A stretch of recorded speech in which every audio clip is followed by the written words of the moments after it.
Hi, இது நம்ம village VIP. இப்போ நம்ம பார்க்க போகிறது கார பணியாரம். இப்போ நம்ம கட் பண்ணி வச்சுருக்கிற வெங்காயத்தை தோசை மாவில் சேர்த்திக்கலாம். நம்ம ஆல்ரெடி தோசை மாவில் உப்பு போட்டிருப்போங்க அப்படிங்கிறதுனால உப்பு சேர்த்திக்கணும்னு அவசியம் இல்லை. உப்பு போடாமல் இருக்கிறவங்க உப்பு சேர்த்திக்கோங்க. அப்புறம் கட் பண்ண வச்சுருக்கிற மிளகாய் எடுத்து அதில் சேர்த்துக்கலாம். கொத்தமல்லி, கருவேப்பிலை அதில் சேர்த்திக்கலாம். இப்போ நல்லா மிக்ஸ் பண்ணி விடுங்க. இதில் எக்ஸ்ட்ரா கேரட், தக்காளி போடனாலும் போட்டுக்கலாம். இப்போ நல்லா மிக்ஸ் பண்ணியாச்சு. இப்போ அடுப்பை ஆன் பண்ணி அதில் குழிப்பணியாரக்கல்ல வச்சுக்கலாம். இப்போது கொஞ்சம் எல்லா குழிலையும் ஆயில் ஊற்றிக்கலாம். எண்ணெய் கொஞ்சம் காயட்டும். இப்போ எல்லா குழிலையும் நம்ம மாவு எடுத்து ஊற்றிடலாம்.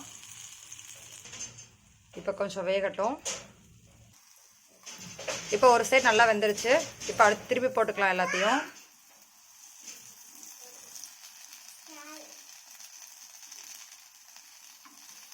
இப்போது ரெண்டு சைடும் வெந்துருச்சு. இப்போ நம்ம எடுத்து ஒரு பிளேட்டில் வச்சுக்கலாம்.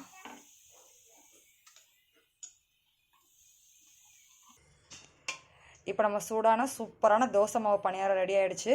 இப்போ நம்ம நிலக்கடலை சட்னி எப்படி பண்ணுறதுன்னு பார்க்கலாம் வாங்க.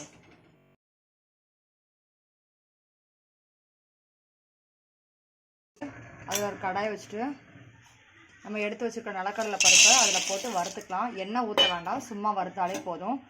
கொஞ்சம் பொன்னிறமாக ஆகிற வரைக்கும் வறுத்துக்கலாம். இப்போ நல்லா பொன்னிறமாக வறுந்துருச்சு. இப்போ அதை ஒரு கிண்ணத்தில் மாற்றிட்டு கொஞ்சம் ஆற வைக்கலாம். நிலக்கடலை பருப்பு ஆறிடுச்சு. இப்போ அதை ஜாரில் மாற்றிக்கலாம். 3 மிளகாய், இப்போ 3 பல் பூண்டு, தேவையான அளவுக்கு உப்பு, கொஞ்சோண்டு புளி எல்லாத்தையும் சேர்த்து ஜாரில் போட்டு அரைச்சிக்கலாம். இப்போ சட்னி அரைச்சாச்சு. நிறைய தாளிக்கிறதுக்கு நம்ம நிலக்கடலை வறுத்த கடாயிலேயே கொஞ்சம் எண்ணெய் ஊற்றிக்கலாம். எண்ணெய் காய்ச்சதுக்கப்புறம் நான் எடுத்து வச்சுருக்கிற கடுகு, உளுத்தம்பருப்பு, வடைப்பருப்பு, சீரகம், பெருஞ்சீரகம் எல்லாத்தையும் மிக்ஸ் பண்ணி வச்சுருக்கேன். அந்த இதை அதில் போட்டுடலாம். எண்ணெயில் கருவேப்பிலை, வத்தல்,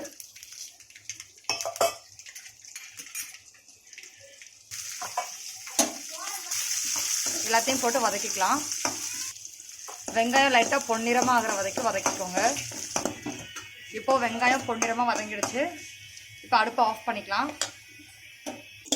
இப்போ அதை அரைச்சி வச்சுருக்க நிலக்கடலை சட்னியை ஊற்றிடலாம்.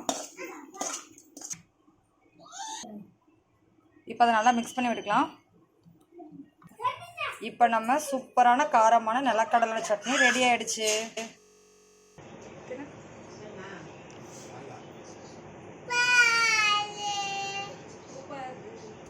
Super!